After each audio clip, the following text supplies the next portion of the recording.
Assalamualaikum warahmatullahi wabarakatuh. Nama saya Muhammad Fikri Zulfikar. Saya dari kelompok 2. Saya di sini akan mempresentasikan hasil diskusi dari kelompok 2 dengan tema sumber karakteristik Islam dan sumber ajaran Islam. Dan subtema yang saya akan bahas yaitu sifat dasar ajaran Islam dan Islam dalam wacana pembaharuan. Subtema yang pertama yang saya akan bahas yaitu sifat-sifat dasar ajaran Islam. Konsep dasar ajaran Islam adalah seluruh alam semesta diciptakan oleh Allah Subhanahu wa Ta'ala, dan ialah pula penguasa alam di muka bumi ini, dan ialah pula yang mencukupinya, dan manusia pun diberi umur-umur tertentu oleh Allah Subhanahu wa Ta'ala, dan manusia pun diberi kode-kode kehidupan yang terbaik untuk dirinya, dan pada dasarnya manusia pun bisa memilih kebebasan untuk menerima dan mengingkari atas dasar-dasar kehidupannya sendiri. Dan ajaran Islam memiliki sifat-sifat yang khas dan berbeda dengan ajaran agama lain yang menjadikan menarik bagi manusia sepanjang umur dan zaman. Dan sifat dasar ajaran Islam terbagi menjadi 6, yaitu 1. Kesederhanaan, rasionalitas, dan praktis. Kesederhanaan, rasional, dan praktis ialah Islam tidak memiliki mitologis. Ajarannya cukup sederhana dan mudah dipahami. Ajaran Islam ini bersifat rasional yang dapat dijelaskan oleh logika dan penalaran Islam. Islam mendorong pemeluknya untuk mempergunakan akal serta merupakan agama yang intelek. Dengan demikian bahwa Islam merupakan agama yang praktis dan tidak membuat manusia berpuas diri dalam kesia-siaan. Dan yang kedua adalah kesatuan antara materi dan rohani. Kesatuan antara materi dan rohani ialah Islam mendorong manusia untuk mencapai kepuasan dalam kehidupan dan tidak memisahkan materi dan moral dunia dan ukhrawi, dan mengajak manusia agar mencurahkan tenaga untuk mengkonstruksikan kehidupan atas dasar moral yang sehat. Dengan demikian, Islam menyuruh untuk memadukan antara kehidupan moral dan materi sehingga keduanya saling selaras dan memberi kemanfaatan, bukan dengan kehidupan asketisme atau yang disebut kepertafaan, atau dengan ideologi materialitis dapat mengabaikan sisi moral dan spiritual kehidupan. Dan yang ketiga yaitu cara hidup yang lengkap. Islam memberikan tuntunan bagi seluruh aspek kehidupan, baik pribadi dan sosial, moral dan materi, dan ekonomi dan politik, dan kultural maupun nasional dan internasional. Dan yang keempat yaitu keseimbangan antara pribadi dan masyarakat. Ialah Islam yang menciptakan keserasian dan keseimbangan antara individualisme dan kolektivisme. Keduanya mempunyai hak dan kewajiban sehingga harus ditunaikan secara selaras dan sebaik-baiknya. Dan yang kelima yaitu universalitas dan humanisme. Islam bersifat menyeluruh dan menjunjung tinggi kemanusiaan, menghendaki perdamaian dan persatuan umat. Dan yang terakhir yaitu keenam, keajegan dan perubahan. Keajegan dalam Islam bukan berarti kaku, datar dalam setiap hal.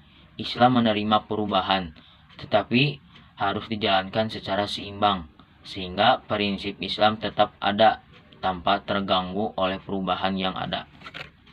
Tema yang kedua yaitu Islam dan wacana pembaharuan. A. Definisi pembaharuan Islam. Pembaharuan Islam adalah upaya-upaya untuk menyesuaikan paham keagamaan Islam dengan perkembangan baru yang ditimbulkan dengan kemajuan ilmu pengetahuan dan teknologi modern. Dalam bahasa Arab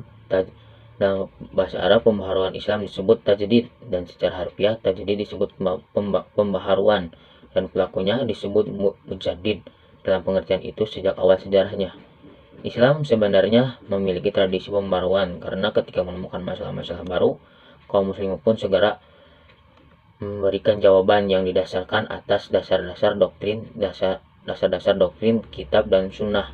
Rasulullah SAW pernah mengisyaratkan bahwa sesungguhnya Allah mengutus kepada umat ini Islam pada permulaan setiap abad, orang-orang yang akan memperbaiki dan memperbarui agamanya. Hadis riwayat Abu Daud.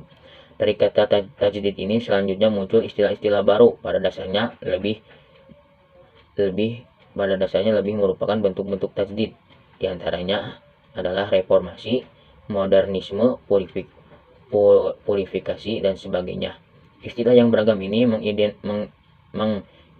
mengindikasikan bahwa hal itu terdapat variasi entah pada aspek metodologi, doktrin, atau solusi dalam gerakan tajdid yang muncul di dunia Islam. Dan selanjutnya yaitu B. Pembaharuan di dunia Islam.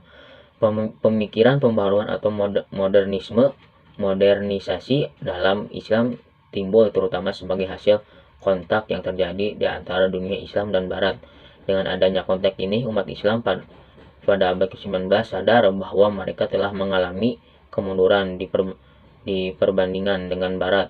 Sebelumnya, periode modern, kontak sebenarnya sudah ada terlebih dahulu antara kerajaan Utsmani yang mempunyai daerah kekuasaan di daratan Eropa dengan negara-negara Barat. Selain itu, pembaharuan Islam dalam pula berarti mengubah keadaan umat agar mengikuti ajaran yang terdapat dalam Al-Quran dan As-Sunnah. Hal itu perlu dilakukan karena terjadi kesenjangan antara yang dikehendaki Al-Quran dengan kenyataan yang terjadi pada masyarakat. Dengan demikian, maka pembaharuan Islam mengandung maksud mengembalikan sikap dan pandangan hidup agar sejalan dengan petunjuk Al-Quran dan As-Sunnah. Selanjutnya yaitu C. Latar belakang munculnya pembaharuan Islam. Dalam usaha pembaharuan alat barat sekulerisme, usaha pembaharuan malah menjadi usaha pendangkalan dan pemusnahan ajaran Islam, sedangkan pembaharuan yang dimaksud adalah kembali kepada ajaran Islam yang murni dengan tetap menjaga esensi dan karakteristik ajaran Islam. Periode modern pada tahun 1800 Masehi dan seterusnya adalah zaman kebangkitan bagi umat Islam ketika Mesir jatuh ke tangan Barat atau yang disebut Prancis. Serentak mengagetkan sekaligus mengingatkan umat Islam bahwa ada peradaban yang maju di dunia di Barat yang merupakan ancaman bagi Islam, sehingga menimbulkan keharusan bagi raja-raja Islam dan permukaan Islam itu untuk melakukan pembaruan Islam. Dalam kenyataannya ironis memang, selain radiasi modernisasi yang kuat dari luar, kekeroposan di dalam Islam sendiri juga terjadi mengakibatkan gerakan-gerakan perlunya pembaruan dalam Islam. Hal demikian itu menyebabkan munculnya istilah kaum modernis dan kaum tradisionalis basis Islam tradisional dan legitimasi masyarakat kaum muslim perlahan-lahan berubah sejalan dengan makin sekularkannya ideologi hukum dan lembaga negara. Dan selanjutnya adalah D. Tokoh-tokoh pembaharuan Islam.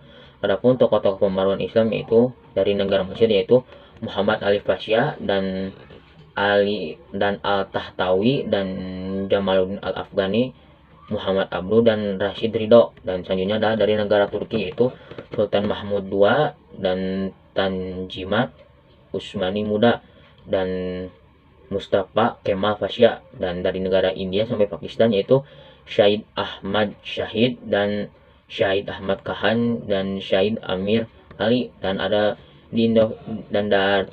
dari negara Indonesia yaitu Kiai Haji Ahmad Dahlan. Dan selanjutnya adalah E. Landasan teologis pembaharuan Islam. 1. Pemurnian ajaran Islam dari syirik, tahayul, bid'ah, khurafat, animisme kembali pada Al-Quran dan hadis. Dan yang kedua yaitu menghargai akal. Dan ketiga, pembukaan ijtihad dan yang keempat, menolak tadlid. Yang kelima yaitu persatuan umat Islam atau Ukhuwah Islamiyah. Dan yang terakhir yaitu yang keenam, penolakan paham fatalisme. Yang selanjutnya yaitu F, tahapan pembaharuan. Gerakan pembaharuan Islam telah melewati sejarah panjang. Secara historis, perkembangan pembaharuan Islam paling sedikit telah melewati 4 tahap, yaitu tahap pertama adalah tahap gerakan yang disebut dengan revivalisme pramodern atau yang disebut juga revivalis awal. Model gerakan ini timbul sebagai reaksi atas merosotnya moralitas kaum muslimin.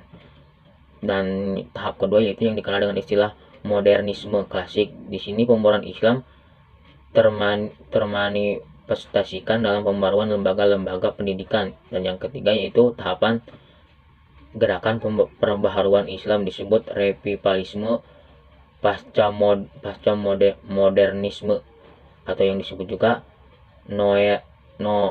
noe-revivalis. Dan tahap terakhir yaitu tahap keempat yang disebut dengan neomodernisme. Tahap ini sebenarnya masing-masing masih dalam proses pencarian bentuknya.